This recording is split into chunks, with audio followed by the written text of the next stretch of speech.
Laura has been a phenomenal staff member for Go Lead, coming back for her second time and working hard behind the scenes to make sure things are going well, but also adding her own special touch.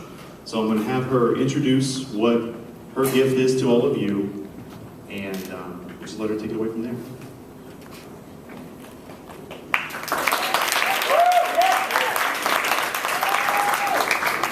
We've been talking about our passions, and my passion is to live.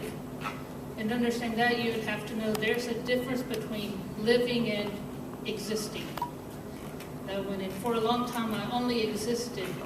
Even though I wanted to live, I struggled to live, that I wanted to live more than anything else, but I was just existing to the point that I didn't want to exist any longer. But I was so fortunate that there were some people come into my life, help me along, were my friends.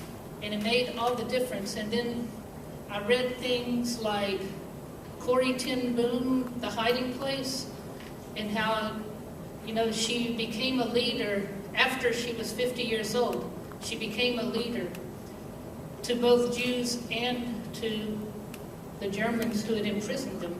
And then I read about Booker T. Washington and how he traveled 500 miles on foot because he wanted to go to that school that bad.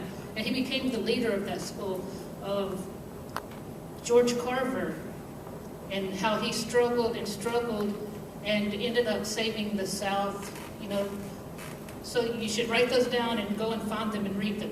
Read about them, there's a blog, The 40-Year-Old Medical Student, and she's so positive. She embodies everything we've talked about this week. It's a blog. Just look it up. I think the Rudy Bridges, the little girl in New Orleans, I think that movie's actually on YouTube. Temple Grandin movie is on YouTube, how her mother wouldn't put her in an institution and she became a beacon of hope for people with autism. That one. So I would say read all of those, and it really will change your life. And then I read those and I'm like, man, I want my life to inspire someone else, because I have high-functioning autism too. But I had a wonderful friend, a 70-something-year-old, her name was Sarah Rogers, and she became my friend. And she would talk about, I have a daughter named Laura. She's a teacher in Sulphur, Louisiana, and my friend Sarah passed away recently. I went to the funeral home and I'm like, well, I guess I should meet her daughter.